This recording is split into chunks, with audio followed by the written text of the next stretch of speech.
A pleasant good evening from Morovia and welcome to King's News Broom. 45 minutes of news about Liberia and the rest of our one world. I'm Stephen Compton Angorin. In the headlines, a former House Speaker Funati Kofa files a 4.5 million United States dollars lawsuit against the Bokonjile Group of Company for alleged defamation of character. The House of Representatives summons Public Works Minister Roland Gillens to appear before its leadership to provide clarity on the ongoing demolition exercise in District 17, Monserrado County. The government of Liberia announces its readiness to begin construction of a 40-kilometer road linking Tapita to Zweju. The ministry says the project is scheduled to commence during the upcoming dry season.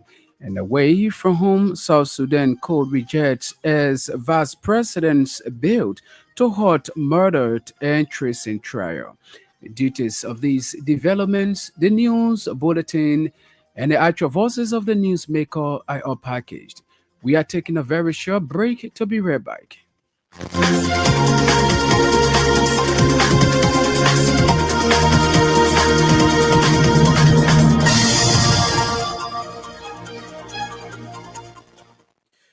Welcome back and thanks for rejoining us. Up next is the Bulletin of News with Sam Andrews.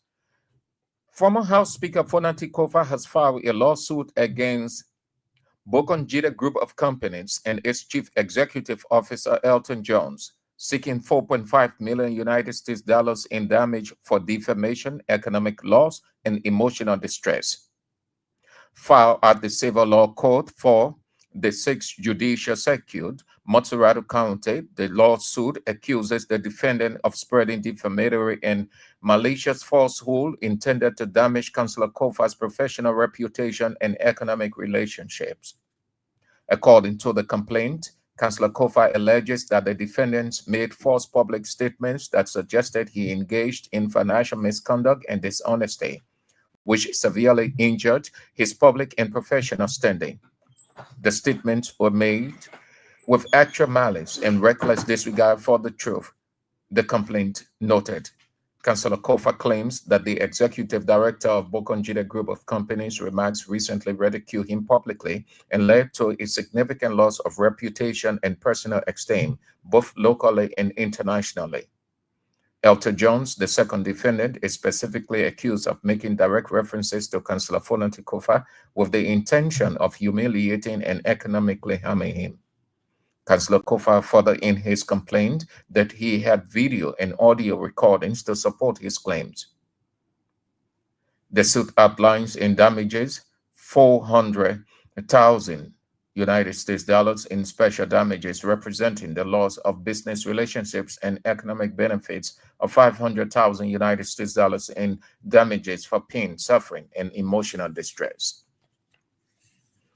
The House of Representatives has summoned Public Works Minister Roland Gillens to appear before its leadership to provide clarity on the ongoing demolition in District 17, Monserrado County.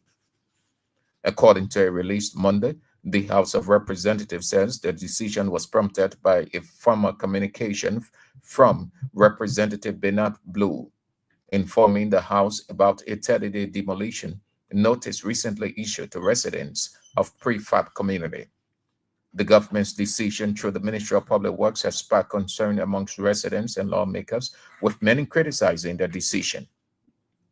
Representative Bernard Benson, in his communication, highlighted that the prefab community has existed for more than 45 years and is home to over 25,000 residents. He added that the area includes schools, churches, mosques, clinics, and more than 100 residential structures.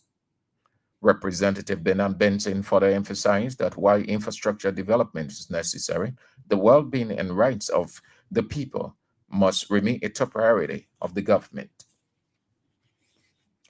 Former President George Weah has broken silence on the recent fire outbreak at his 9th Street residence in Monrovia, crediting his wife Claire Marie Weah for a decision that may have saved their lives.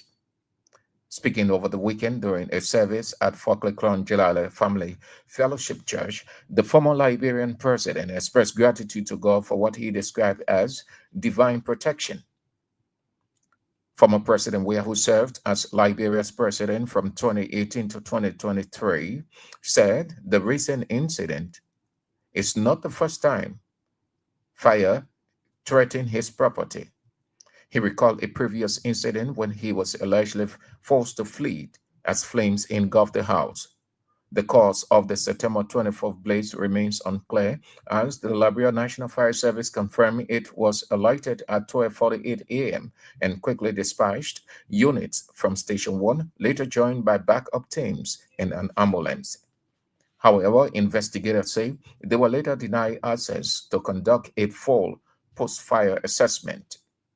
The Coalition for Democratic Change, the former president party, has described the fire as a national security concern. The party, through its national chairman, Anthony at Law Jangako, said the flames destroyed the former president's bedroom and called for an independent international forensic investigation. The Chief Justice of the Supreme Court of Liberia, Yami Gbese, has concluded his first major engagement since taking over as Chief Justice with members of the judiciary, including judges, associate magistrates, and other professionals. The judicial meeting was held at the Ninth Judicial Circuit Court in Banga and was aimed at encouraging legal actors in Bond County to remain committed to their duties and work to eliminate corruption within the judicial branch of government. Chief Justice Gbese said the legal profession is a field of honor. He urged judges, lawyers, associate magistrates, and other legal practitioners to remain true to the oath they've taken and upholding the integrity of the justice system. He announced plans to establish a national monitoring team to ensure court officials across Liberia adhere to the principles and responsibility of their positions. Following the meeting, Bond County Anthony Atulaw Jonathan Flomo expressed gratitude to Chief Justice Yami Gbese for his leadership. He emphasized the Chief Justice's message urging all court actors to be mindful of how they carry out their duties in the country, which would send a stern warning to corrupt justice actors. The National Port Authority has reaffirmed its commitment to education and national development by making a major intervention at the University of Liberia. At a high-level meeting Monday, the president of the University of Liberia, Dr. Lydia Mapayan, held talks with the managing director of the National Port Authority, Sekou Dukle, at NPA headquarters in Monrovia. During the meeting, Dukle announced that the National Port Authority will provide an initial contribution of 25,000 United States dollars for the procurement of chairs to ease the long-standing shortage of seating at the University of Liberia. The NPA boss assured the authority of the University of Liberia that they will mobilize the wider business community and partners to raise additional resources in support of the university needs. He also disclosed further collaboration and plans, including training opportunities for NPA staff through UL to enhance professional development and operational efficiency. In response, UL President Dr. Lydia Mapayan praised the managing director of the National Port Authority for what she described as a timely and transformative gesture. She stressed that the intervention provides not only immediate relief, but also sends a strong signal that education remains central to Liberia's progress. The charge affairs of the United States Embassy near Monrovia, Ambassador Zach Droning, over the weekend met with Dr. Leonard Birch, CEO of John F. Kennedy Hospital, and her team for a tour of the facility. The Drug Enforcement Agency has received a significant logistical boost with the government donating 15 new vehicles to support the agency's ongoing fight against drugs across the country. The fleet, comprising 12 Toyota Hilux pickups, two Toyota Land Cruiser, and one Toyota 4Runner, is expected to enhance LDEA mobility efficiency and visibility in communities most affected by drugs. According to the authorities, the donation reflects the government's commitment to strengthening law enforcement institutions and providing the tools necessary to effectively tackle Liberia's escalating drug crisis. Speaking at the handover ceremony, officials described the initiative as a decisive step toward building a safer and drug-free Liberia. They emphasized that improved logistics will enable the agency expand operations and increase its impact nationwide. In a growing controversy emerged and criticism within the judiciary following the appointment of Chief Justice Yamingbese's son as an associate magistrate by Judge Nesse Samin, president of the National Association of Trial Judges of Liberia. Chief Justice Yamingbese challenged Judge Samin to produce legal authority, constitutional, statutory, that prohibits a sitting Chief Justice from recommending a qualified individual, including a relative, for judicial appointment. Speaking during a judicial gathering in Lofa County over the weekend, Chief Justice Yamingbese strongly defended his son's appointment, dismissing concerns raised by the trial judge's president as legally baseless. The officer in charge of Liberia Drug Enforcement Agency, Deputy Commissioner of Police Fitzgerald Biago, held a one-day citizen engagement over the weekend in Grand Bassa County, focusing on combating illicit drugs in Liberia. During the meeting, Biago emphasized the importance of community engagement in the fight against drugs, particularly in protecting the young people, whom he described as the future leaders of Liberia. According to him, if citizens do not safeguard the young people, they are at risk of leaving the country in the hands of foreigners rather than nurturing their own citizens to take over the leadership role. The commander of Crime Services Division, Grand Bassa County, Sophie Maxton, has been accused of insulting journalists who were reportedly seeking information about criminal activities in the county. It can be recalled over the weekend, tension escalated at the police headquarters in Buchanan, Grand Bassa County, when journalists went there to make inquiry about a lady identified as Ruth Nimley, who had been accused of stealing 2.7 million Liberian dollars. According to eyewitnesses, the commander verbally abused the journalists during their visit, thus raising concerns about the press freedom and treatment of citizens seeking answers from law enforcement officers. The Civil Society Tax Justice and Budget Platform has strongly opposed or proposed changes to ArcelorMittal Mineral Development Agreement, warning that any reduction in Liberia's equity share will harm the country's sovereignty and deprive citizens of fair benefits from the country's natural resources.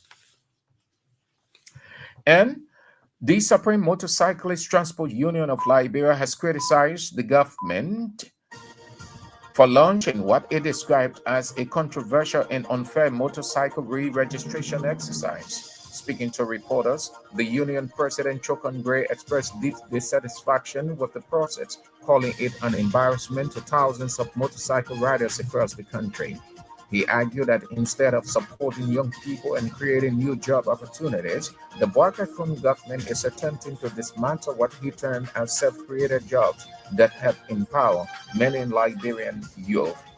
Mr. Gray further accused the government of reducing motorcyclists from being job creators to struggling street vendors and phone credit sellers.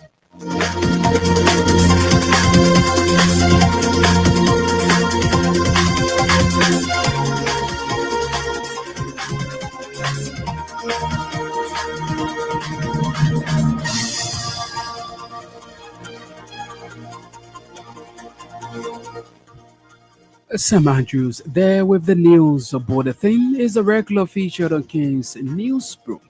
45 minutes of news about Liberia and the rest of our one globe. One of our top developments we are following this evening, House of Representatives summons Public Works Minister Roland Gillings to appear before its leadership to provide clarity on the ongoing demolition exercise in District 17, Monserrato County. We are taking a very short break. When we come back, we'll bring you voices of the newsmakers. Stay tuned.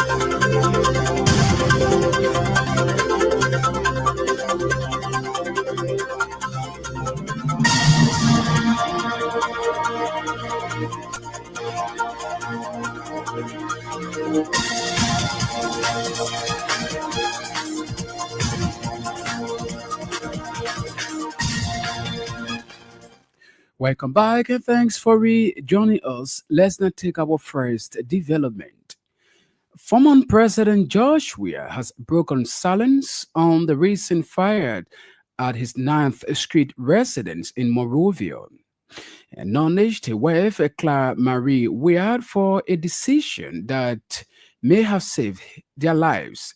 Speaking over the weekend during a service at the Folkley Kron Jilale Family Fellowship Church, the former Liberian leader expressed gratitude to God for what he described as divine protection. We got here, the West said, today you and I are sleeping in Riyadh, whether ready or not. And I agree with her. They say you don't need to say a. Anywhere you want to sleep, you want to go, I'll follow you. I wanted to know the decision we took and I follow. And my son will be at 12, up to 12 midnight. Someone called me that my house is burning on the street. When I say to God, glory be to God, they would have done worse. They would have been sleeping there and the fire of the night. So you can see, I listen to the preacher today. We come to church not for people. Come to church to glorify God. Former Liberian President George Weah there speaking about recent fire incident at his Ninth Street residence. The officer in charge of the Liberia Drug Enforcement Agency, Deputy Commissioner of Police Faith Jared Biako, held a one-day citizens engagement over the weekend in Grand Bassa County, which focused on combating illicit drug use in Liberia.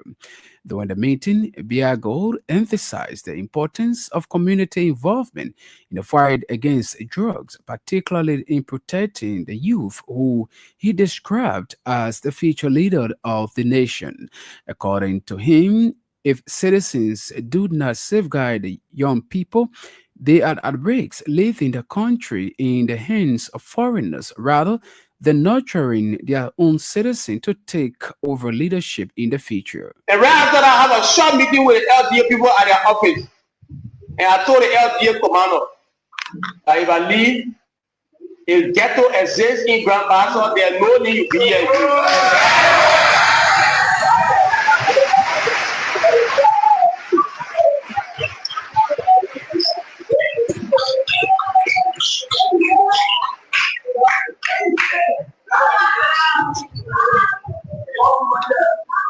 The minute we took over, there should be no ghetto.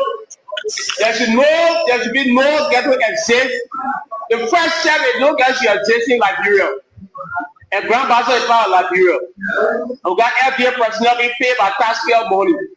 And they are here, they're not putting drugs, and they're not busting ghetto, and people are in the ghetto, and they are sheltering people in the ghetto. They are no need to be here. We'll bring new team again in 1 week. Y'all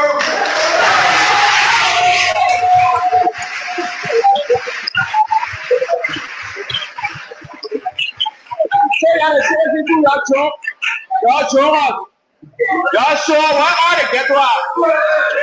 I said later ghetto. And the police commander was talking that.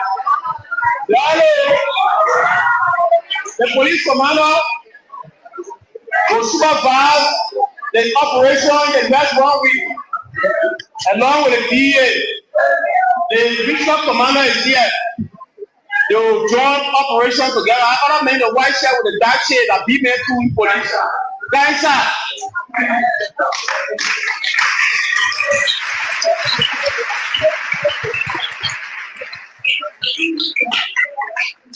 And we say here in the space, and listen, God bless also can be blessing to the community.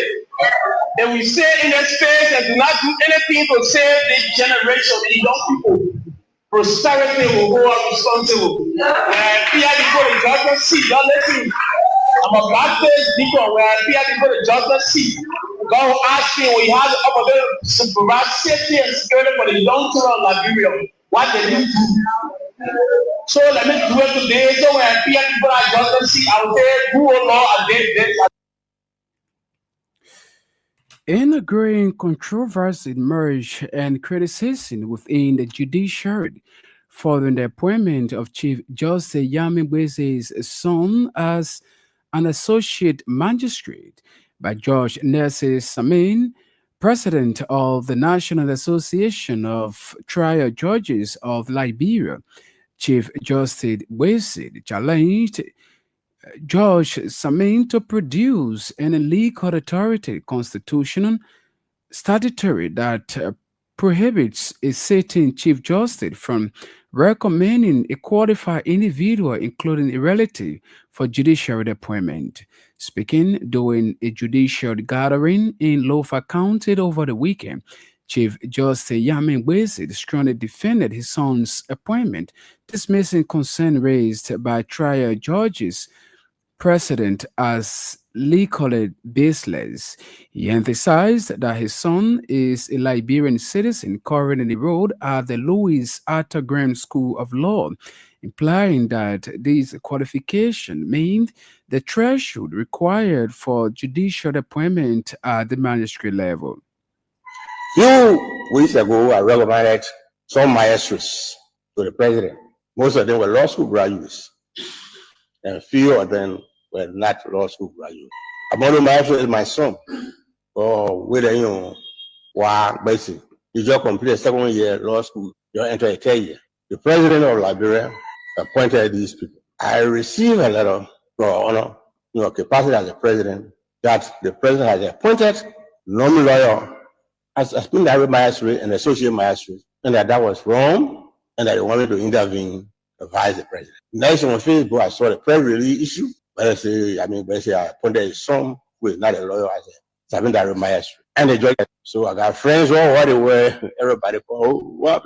I said, well, thank God, I'm going to where honor is. First and foremost, the law, the constitution of the country gave power to the president to appoint all presidential appointees. He doesn't have to get advice from anybody. But when it comes to the judiciary, he appoints the chief justice, associate justice, judges, magistrates, and associate magistrates. But when it comes to magistrates, the law says the Supreme Direct Magistrate shall be a graduate of law school. So if the president appoints anybody who is that graduate of law school, I, as a chief justice, will respectfully go to the limits of president. They want you error. They just require law school graduate. But when it comes to associate magistrate, there is nothing in the law. The law is absolutely silent. And you must know as lawyer that what the law does not give, it holds. Meaning that the president of Liberia has authority to appoint anybody as an associate magistrate. And the lady said to me, I don't see one person that the president appointed as seven-time magistrate who is not a lawyer. But the 4 or 5 persons who were appointed as associate magistrate who are not a lawyer, that's when they put it. My son is a second. My son is aged, he's a Liberian, he is in law school, and I nominated to the president, and the president sees fit to appoint him. I do not see anything wrong with that, madam. Your Honor, I don't see anything wrong with that. The president is not wrong. You are not violating the law, so I cannot intervene, I cannot advise. Besides that, we say that my school and even high school who are still on judicial payroll. The fact that we decided we train college graduates to be associate magistrate because we cannot afford to get lawyer now, did not take the power from the president to appoint associate magistrate. And since the law did not say that it must be a lawsuit graduate, he has the authority to do so. That's my interpretation of the law. Chief Justice Yamigwe said that strongly defending his son's appointment, an appointment that have been greeted by criticism by the public. And to this next development, the Supreme Motorcyclist Transport Union of Liberia has criticized the government of Liberia through the Ministry of Transport for launching what it described as a controversial and unfair motorcycle re-registration exercise. Speaking to reporters, the union's president, Trukon Grade, expressed deep dissatisfaction with the process, calling it an embarrassment to thousands of motorcycle riders nationwide. He argued that instead of supporting young people and creating new job responsibilities, the Boykai administration is attempting to dismantle what he termed as self-created jobs that have empowered many Liberians' youth. Supreme Motorcycle Transport Union of Liberia condemned the government of Liberia through the Ministry of Transport for unfair bike registration, forcing bike dealers before it can be sold exactly to redo their registration. We are being banned from using the road. Fellow motorcyclists, keke riders, the press, one and all. Let me further state categorically clear that at no time the government of Liberia invited me, my institution, to a meeting and asked me to convince my police to redo their bike registration for the ban being this year or due to construction of Chinese overpass bridge. If any meeting of that nature is called and government express such evil attempt, I will leave that meeting. I will not leave that meeting without being placed in prison because my response to the government will not be good. We are not stupid. Trukon Grade is the president of the Motorcyclist Transport Union of Liberia there speaking. Well, folks, we've almost half an hour now past the news presentation. This is a reminder that you are listening to the Monday, September 29, 2025 edition of King's Newsroom. 45 minutes of news about Liberia and the rest of our one world. The top stories we are closely following this evening. Former House Speaker Fonati Kofa files a 4.5 million United States dollar lawsuit against the Bokonjile Group of companies for alleged defamation of character. House of Representatives summons Public Works Minister Roland Ginnings to appear before its leadership to provide clarity on the ongoing demolition exercise in District 17 Moserado County. Government of Liberia announces its readiness to begin construction of a 40-kilometer road linking Tapita to Zwedru. The government, through the Ministry of Public Works, says the project is scheduled to commence during the rainy season. And away from home, South Sudan court rejects as VP's bill to halt murdered and treason trial. We are taking another short break. When we come back, we'll bring you more developments. Stay tuned.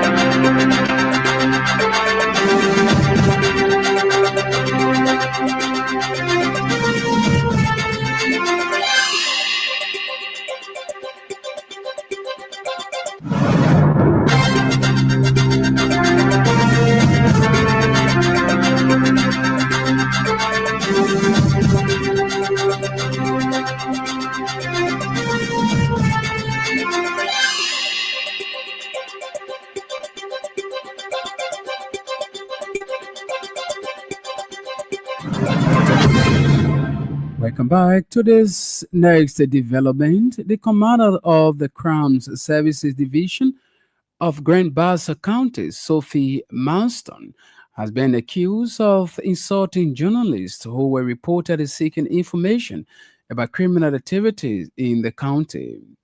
It can be recalled over the weekend tension escalated at the police headquarters in Buchanan when journalists went to make inquiry about a lady identified as Ruth Nimni, who had been accused of stealing 2.7 million Liberian dollars. According to eyewitnesses, the commandant verbally abused a journalist during their visit, thus raising serious concern about press freedom and the treatment of citizens seeking answers from law enforcement officers. I was kidding, yeah, we are member of the press. Yeah, my man. When they invite you to come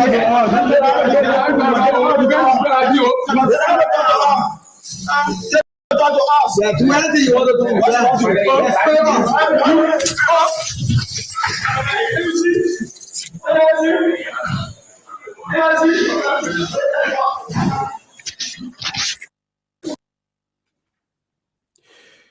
A scene between the commander of the Crown Service Division of Grand Bassa County and journalists there in the county over the weekend. Residents of District 1 in Monserrato County have joined government officials, security agencies, and civil society actors who officially launched the Say No to Drug campaign over the weekend. The initiative, spearheaded by the Patriot of Drug Free Communities, marks a significant grassroots step in Liberia's ongoing battle against drug abuse and trafficking.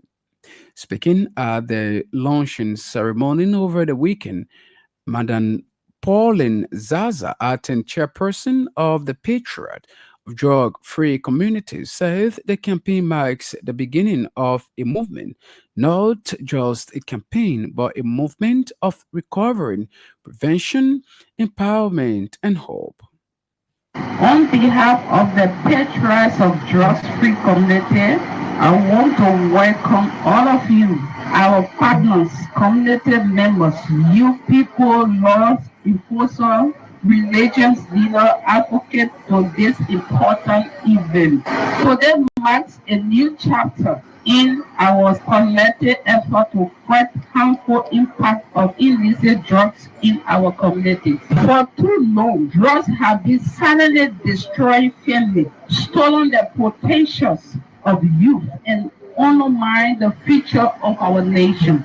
But today, we raise and just in protest, but in purpose. We are here not only to raise awareness, but to initiate a movement of recovery, of prevention, and of hope. We are saying no to drugs, not just with our voices, but with our actions. And we are declaring that our community will no longer be silent victims of drug abuse. This campaign is not just for those already affected, but for every young person who deserves a future free from addiction, for every family that wants peace in their homes, and for every recovering addict who needs a second chance. To the current and former users who are with us today, we see you, we support you, we need work this journey with you. Our campaign includes pathways to rehabilitation, vocational skills, regeneration, and dignity. You are not alone. To the youth of Maserati County District Number 1, you are greatest resource. Say no to drugs today. Say yes to education, purpose, and brighter future. Stay away from that first high, because time could be the beginning of a lifetime pain. And the government of Liberia, the DEA, the Liberian National Police, and all stakeholders, we are presenting our petition not in protest but in partnership. We ask for stronger enforcement, better rehabilitation services, and consistent community engagement. We are ready to work with you. Making remarks on behalf of Representative Ricky Barry, her assistant Garrison Kewelin called for a collective responsibility and action in what he described as a community level war against a drug. He said Representative Barry, who was on an official duty in Nima County, reaffirmed through the office commitment to the campaign and pledged to meet with the organizers upon her return. Honorable Barry asked me to be able to deliver this message to you. She's presently in Nimba on some national duty. That's the reason why she's not here. But because of the importance of this program, she asked the office to be fully represented. This fight of drugs is not the LDA's fight. It's not a soup fight. I'm somehow a little disappointed because I believe the organizers of this program were able to communicate to all the communities across District 1. This program is about District 1. It's not just Blacktown, it's not just Fennel, it's not just Calfee, it's not just Carisburg. It covers District 1. But how many community leaders that we see here today? When the drugs activity starts, it starts from the house, the homes of the community. It gets to the community before it even starts to spread across. But today, it's almost like it's the organizer thing. So we are not part of it. When the negative effects start to come, then they start to call on LDA, they start to call on community leaders and other things. They should be able to take this whole fight in their hand. The only way we can be able to make an impact in society against drugs is to fight it holistically. By you sitting and allowing the DA alone, the DA will not be everywhere all the time. The office of the representative will not be everywhere all of the time. The soup, they will not be everywhere all of the time. The ghettos are within the community. The community brothers know the ghettos. They give houses to the dealers. They are aware. They keep these secrets. At the end of the day, they say they want to fight drugs. It becomes difficult for everyone to be able to do it. Honorable Barry stand by the organizing committee. The moment she gets back next week, she's going to call you people. I will communicate directly to be able to call you people that the trickle-down effect of what the people have started will be felt within the community. And also making remark at the ceremony, Liberia Drug Enforcement Agency Deputy Director for Operation Patrick Kamanzu pledged the agency's full support through the citizen under the banner Patriot of Drug-Free Community. On behalf of the Labrador Drug Enforcement Agency, who was told of this occasion, we are asking you to come and give you these few words. And we have received your petition. We appreciate you a whole lot for this organization. It is our business to ensure that we all collaborate and ensure that we fight the issue of drugs here in Liberia. Let me appreciate the government of Liberia for affording us the opportunity to serve. Serving humanity is good. It's good to serve. And so, as we all know, this drugs epidemic is of concern to every one of us, the national government and even the citizens. And so, we all have to put together to ensure that we fight this drugs issue. We have intensified our patrols. We have been out there ensuring we demolish those physical ghettos in rural communities. And we are simultaneously doing these activities alongside our community engagement, such as this. This is a good initiative for having us here to speak briefly. So we are also ensuring that we form intelligence. We are formulating intelligence, ensuring that they partner with us to give us those required information needed so as to go after those drugs traffickers. We intend to dismantle the network and make Liberia a drug-free country. And just of recent, as you may be aware, there have been a lot of arrests being made from the Cape Mount Belt, the northern part of Liberia, where we have intensified our searches of vehicles coming from our neighboring country. And so we have also ensured we create network where Patrick Kamanzo is the director for operation at the Liberia Drug Enforcement Agency. Earlier, you listened to Pauline Zizi, the acting chairperson of the Patriot of Drug Free Community, as well as a representative from Monserrado County District 1 Representative's Office. And down away from home, South Sudan court rejects as Vice President bill to halt murder and treason trial. A special court in South Sudan has ruled that it does not have the jurisdiction to prosecute suspended Vice President Rick Mankad and seven co-accused who are charged with murder, treason, and crimes against humanity. The court dismissed all objection by Mankad's legal team regarding the proceeding and they claimed that he was immune from prosecution. The case will continue on Wednesday, that's according to the court. Markert has dismissed the charges brought against him 2 weeks ago as a political vision. They have raised fear of return to civil war. The charges stem from an attack emerged by a militant left linked to Markert, which killed over 250 soldiers and a general in the country. And this is how we go home on today's edition of the news program. Before we take leave of you, here are top stories. We close the photo. Former House Speaker Fonati Kofa filed a $4.5 million United States dollars lawsuit against the Bokongile group of companies for alleged defamation of character. House of Representatives summons Public Works Minister Roland Ginnings, who appeared before its leadership to provide clarity on the ongoing demolition exercise in District 17, Monserrado County. The government of Liberia announces its readiness to begin construction of a 40-kilometer road linking Tapita to Zwedru. The government, through the Ministry of Public Works, says the project is scheduled to commence during the upcoming dry season. Away from home, South Sudan court rejects SVP's bill to halt murdered interest in trial.